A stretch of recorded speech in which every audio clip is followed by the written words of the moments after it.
이 아침에 우리에게 주시는 오늘 보실 말씀은 요한계시록입니다. 요한계시록 1장에서 4장까지의 말씀을 보겠습니다.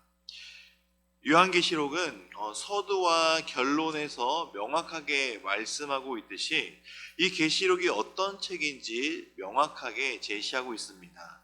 그것은 바로 예언입니다. 특히 요한계시록은 한 권의 책으로 조작된 예언이란 점에서 다른 초기 교회 선지자들의 예언과 다른 점이 있다는 것이죠.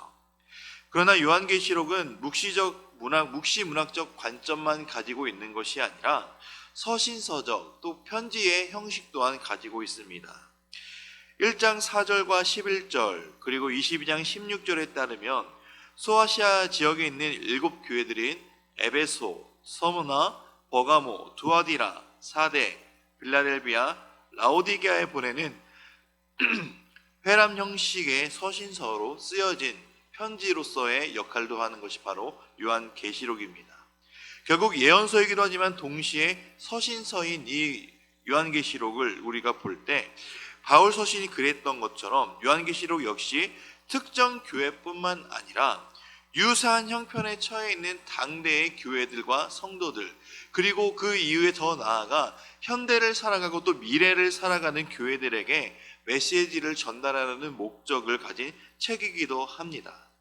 성도들에게 주어진 이 비밀의 편지, 그것이 바로 요한계시록입니다. 먼저 1장 보도록 하겠습니다. 1장 1절에서 3절까지 말씀을 읽겠습니다. 예수 그리스도의 계시라. 이는 하나님이 그에게 주사 반드시 속히 일어날 일들을 그 종들에게 보이시려고 그의 천사를 그 종 요한에게 보내어 알게 하신 것이라. 요한은 하나님의 말씀과 예수 그리스도의 증거 곧 자기가 본 것을 다 증언하였느니라. 이 말씀에 듣는 자와 그 가운데 기록한 것을 지키는 자는 복이 있나니 때가 가까움이라. 아멘.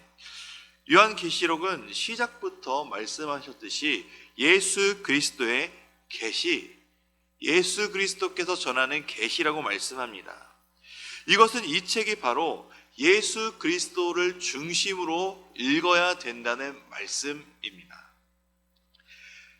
그리고 앞으로 일어날 일들에 대해 성도들이 또한 어떻게 살아가야 하는지에 대해 우리에게 답을 알려주는 것이기도 합니다.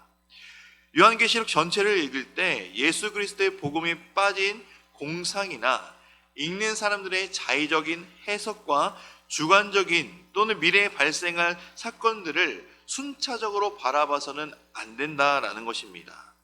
오히려 악에 의해 고통당하는 교회 공동체에게 반드시 속히 될 일들을 보여줌으로써 박해와 고통의 현실 속에 있더라도 궁극적으로 승리하신 분이 바로 예수 그리스도임을, 십자가에서 모든 죄를 이기신 분이 예수 그리스도이고 그 예수 그리스도의 승리하심이 우리에게도 있다라는 것임을 기억해야 된다는 것입니다.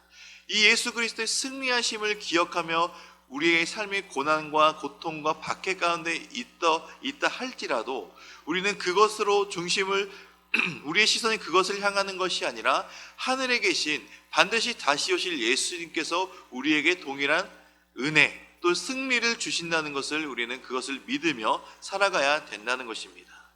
그리고 가장 중요한 말씀이 저는 1장 3절 말씀이라고 생각합니다.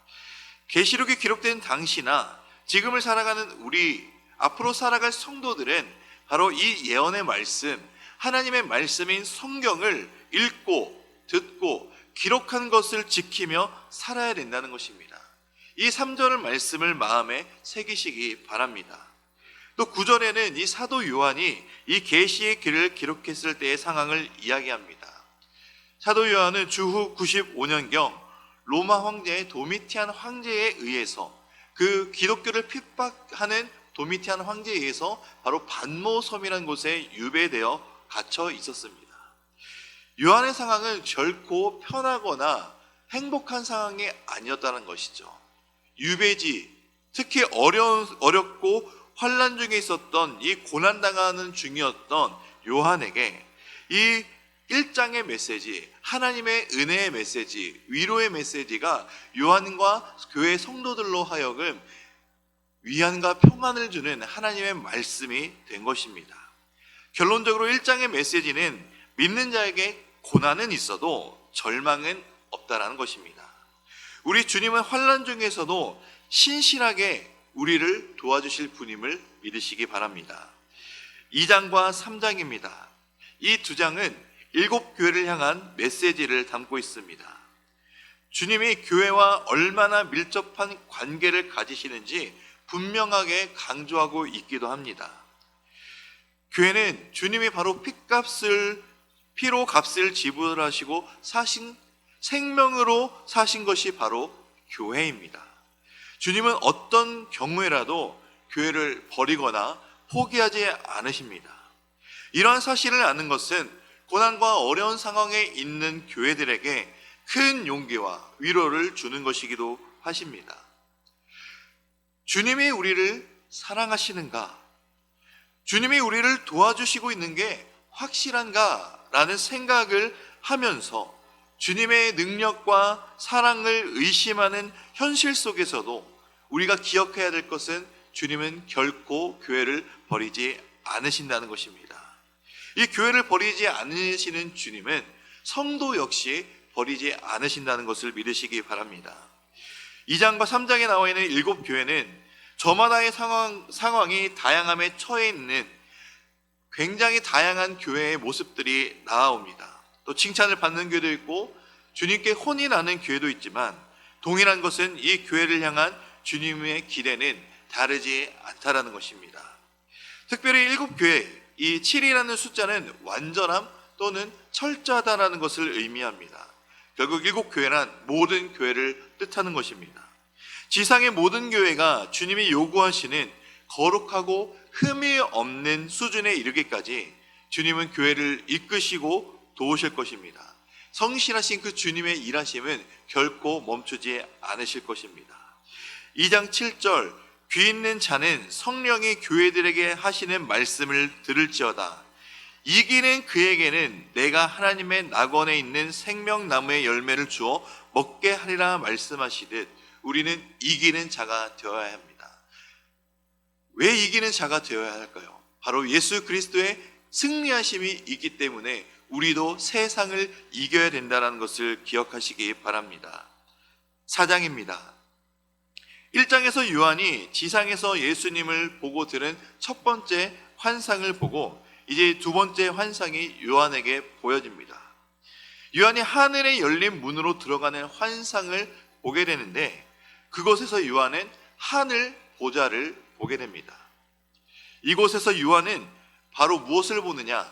하늘 보좌를 보면서 천상의 예배를 봅니다. 네 생물과 24장로들이 하늘 보좌에 앉으신 이를 예배합니다. 우리 8절과 11절 말씀을 함께 읽겠습니다. 네 생물은 각각 6 날개를 가졌고 그 안과 주위에는 눈들이 가득하더라. 그들이 밤낮 쉬지 않고 이르기를 거룩하다 거룩하다 거룩하다 주 하나님 곧 전능하신 이여 전에도 계셨고 이제도 계시고 장차 오실 이시라 하고 우리 주 하나님이여 영광과 존귀와 권능을 받으시는 것이 합당하오니 주께서 만물을 지으신지라 만물이 주의 뜻대로 있었고 또 지으심을 받았나이다 하더라. 이 두 절은 바로 네 생물과 24장로들의 찬양과 경배입니다. 이 찬양의 특징은 바로 하나님의 위대하심과 주권 그리고 그 백성들의 하나님을 향한 경배입니다.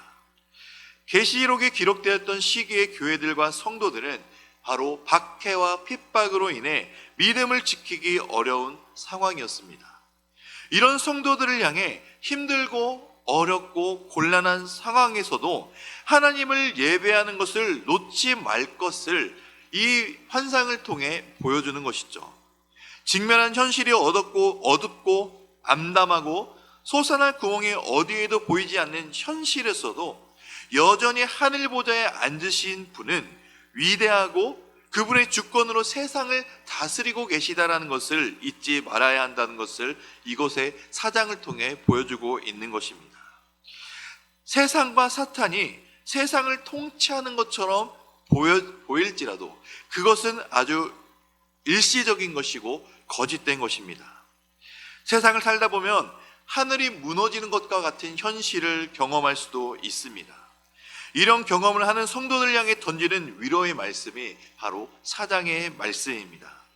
힘들고 어려울 때 세상을 바라보지 말고 하늘을 보아라.